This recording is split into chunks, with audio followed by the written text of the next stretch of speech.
Let's talk a little bit more about the man who negotiated this historic deal, even if nothing happens other than the hostages are released. He was able to orchestrate so many countries to come together, including countries in the Middle East, Saudi Arabia, the Gulf countries, all of which put pressure on Hamas to release the hostages. If nothing else happens other than that, that is a big, big deal. And you're finding the former Secretary of State Hillary Clinton praising this deal, the former Secretary of State Leon Panetta under Obama praising this deal, because they realized that this was something that was quite historic, even if the detractors on the left don't do so. Robert Kennedy was fond of quoting George Bernard Shaw, that some people see things as they are and ask why. I dream of things that never were and ask why not. I think that describes President Donald John Trump. So many people have underestimated him. People thought of him as a clown, vulgar, person who insults people, petulant, a diva, in need of adulation. All these things. And look what this man has done in his 2 terms.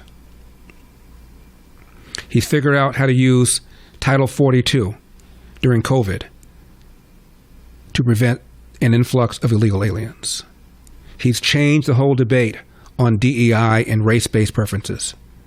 He signed an executive order to dramatically reduce the size of the Department of Education, a department that's done absolutely nothing if the goal was to make sure that our children are getting a solid education. When we compare our results against our competitors in Japan and against our competitors in Western Europe, it is pathetic. He set up DOGE to trim government. I don't know how many Republicans have said we need to get rid of NPR and PBS. He is succeeding in doing so. And even tariffs. He's changed the way people understand what's happened with tariffs. After the collapse of most industrialized countries following World War II, we were okay with rebuilding countries putting tariffs on our goods because we wanted them to rebuild their own industries. Well, they have. As President Trump said in 2018 when he was talking to our NATO allies, Germany is a rich country. Yet many of these countries still had tariffs against our goods while we didn't have them against theirs. Donald Trump has changed that. He's also changed the debate about China. We're now real dependent upon China for the things that go into our pharmaceuticals, for things that go into our defense industry, for things that go into our cell phones. And China is our number one geopolitical foe. And we've allowed this over the last 20 years, and Donald Trump is doing something about that. And as I said, what he's done about the borders, for 4 years we were told that the borders are as secure as they could be, said our then DHS Secretary Alejandro Mayorkas. We can't do anything, he said, unless we have comprehensive immigration reform. Well, we haven't had comprehensive immigration reform under Trump 2.0. It took him about 1 month. We've not had virtually any illegal crossings in the last 2 or 3 months. It is absolutely astounding. And then we have this historic deal. And I'll tell you why people on the left are not praising him to the extent that they should. He pulls out of the Iran deal, and people on the left went ballistic. The New York Times, in an editorial, went ballistic. He's pulled out of the climate change accord. People on the left have gone ballistic. And what's happened? Economy sound. Inflation has gone from a 40-year high down to around 3%. Stock market hitting record highs. Consumer confidence up.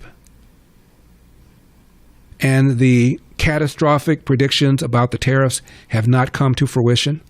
Now, a lot of countries that had them against us are admitting they shouldn't have had them. The NATO countries are now admitting that they have been riding on the coattails of America for a very long period of time, some of whom have even praised President Trump for now increasing the percentage that NATO countries are contributing to NATO from 2% to 5%. Barack Obama complained about NATO not ponying up. George W. Bush complained about NATO not ponying up. President Trump did and did something about it. However you slice it, that is absolutely extraordinary. And as I said yesterday, regarding quote-unquote race relations, President Trump, by securing the borders, will disproportionately benefit black people because illegal aliens have very little education. They live in low poverty areas, they live in high poverty areas, cheaper areas, where they compete against people living in those areas for jobs, and their presence puts downward pressure on their wages. President Trump has done something about that. He's doing something about crime. Crime in D.C., crime in urban America disproportionately affects black and brown people. President Trump is doing something about that. And President Trump is in favor of school choice. We've talked a lot about the dismal results of urban education. I interviewed a few days ago a man who wrote a book about the Baltimore schools called Failure Factory. 13 public high schools in Baltimore, all located in the inner city. 0% of the kids can do math at grade level. But I'll tell you what I think President Obama has done to improve race relations more than anything else I just now mentioned. And that is, he has removed the fear of being called a racist, the fear of being called a sellout for speaking the truth about race relations, for telling the truth about crime, for telling the truth about the epidemic of fatherlessness, for telling the truth about how poor the schools are and that we need to do something about it. At one time, when you talked about things like the epidemic of fatherlessness, there was a great fear of being attacked if you're white and being called racist, and being attacked if you're black and being called a sellout or an Uncle Tom. President Trump has called the likes of Maxine Waters and Jasmine Crockett low IQ people. And of course, he's being called a racist for saying things like that. Trump doesn't care. And he's given backbone to other people to tell the truth. The media believes that black people cannot be told the truth. As a result, underreporting about urban crime, underreporting about what happens in places like New Orleans and Chicago and Newark and Memphis over the weekend. But Donald Trump has shown a light on what's going on in urban America by dispatching National Guard to various places and improving the quality of life for the very black and brown people that people on the left, the Democrats, purport to care about. This man has been heroic, and he's just 9 months into his second term. What do you think will happen between now and 2028?